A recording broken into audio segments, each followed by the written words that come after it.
போல வீத லீடர் அமைப்பு ஒரு அரசியல் அமைப்பாக மாறும். உலகின் பல்வேறு நாடுகளில் இதுபோன்ற சமூக சேவை அமைப்புகள் பிற்காலத்தில் அரசியல் அமைப்புகளாக மாறி அங்கே ஆட்சியை பிடித்த வரலாறு உண்டு.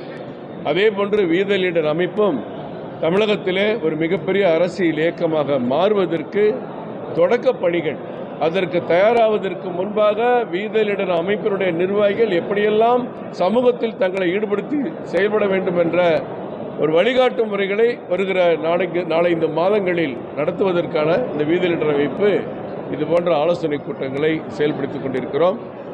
விரைவில் தலைவர் அவர்கள் நாளை மாதங்களில் 50 லட்சம் உறுப்பினர்களை இணைத்த பிறகு இது அரசியல் கட்சியாக மாற்றுவோம் என்று தெரிவித்திருக்கிறார்.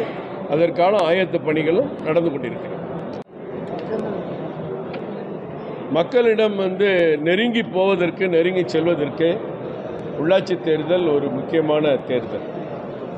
இடைத்தேர்தலை பற்றி நமக்கு தெரியாது. ஏனென்றால் இடைத்தேர்தல் நடக்குமா என்று தெரியவில்லை. ஏன்னா வருகிற பட்டியலில் இந்தியாவில் பல்வேறு பகுதிகளில் இடைத்தேர்தல் நடத்துவதாக அறிவிக்கப்பட்டிருக்கிற தேர்தல் ஆணையம். ஆனால் தமிழகத்திலே வழக்குகள் இருக்கிறது என்று சொல்லி தமிழகத்தினுடைய தேதிகள் அறிவிக்கப்படவில்லை. இந்த இடைத்தேர்தல் உண்மையிலே ஒரு அராஜகமான இடைத்தேர்தல் தான். அந்த தொகுதி மக்கள், பல்லாயிரக்கணக்கான மக்கள், இவர்தான் எங்களுக்கு சட்டமன்ற உறுப்பினராக வர வேண்டும் என்று முடிவெடுத்து அவருக்கு அதிகமான வாக்குகளை அளித்து அவரை வெற்றி பெறச் செய்து சட்டமன்றத்துக்கு போய் நமது மக்களுடைய குறைகளை கேட்பார்கள், நமது தொகுதிக்கு திட்டங்களை கொண்டு வருவார்கள் என்று எதிர்பார்த்து தான் அவர்களை வாக்களித்து வெற்றி பெறச் செய்தார்கள். ஆனால் நம்ம ஊரில் ஒரு பழமொழி இருக்குது, போன மச்சான் திரும்பி வந்தான்னு ஒரு கதை சொல்லுவாங்க. அந்த மாதிரி சட்டமன்றத்துக்கே போகலை, அதுக்குள்ளே பதவியை ராஜினாமா பண்ணக்கூடிய அளவிற்கு நம்ம எம்எல்ஏக்கள் இருக்காங்க.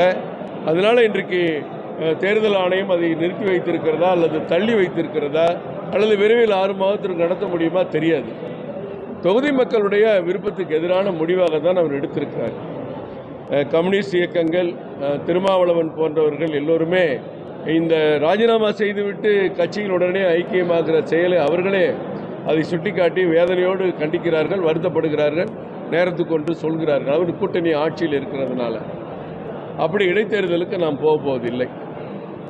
இல்லை, அப்படி ஏதாவது அண்ணாமலை அவர்கள் தெரிவித்திருக்கிறார்களா அல்லது எடப்பாடி பழனிசாமி தெரிவித்திருக்கிறாரா? சமூக வலைத்தளங்களில் யார் வேணாலும் போடலாம்.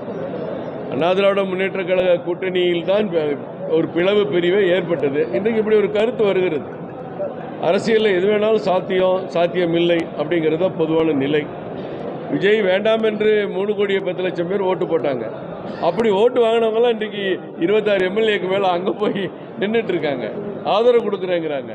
இதை பொதுமக்கள் எப்படி பார்க்குறாங்கன்னு தெரியல, நமக்கு புரியல.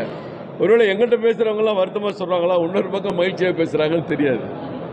அதிமுகவுக்கு போகிறதா இருந்தால் எதுக்கு இந்த அமைப்பு, எதுக்கு 50 லட்சம் உறுப்பினர்? அதெல்லாம் தலைவர் அவர்கள் தகுந்த நேரத்தில் முடிவெடுப்பாங்க. இப்படிலாம் ஒரு அமைப்பின் முன்னாடி போய் நிற்க வேண்டிய அவசியம் திரு அண்ணாமலை அவர்களுக்கு தேவைப்படாது.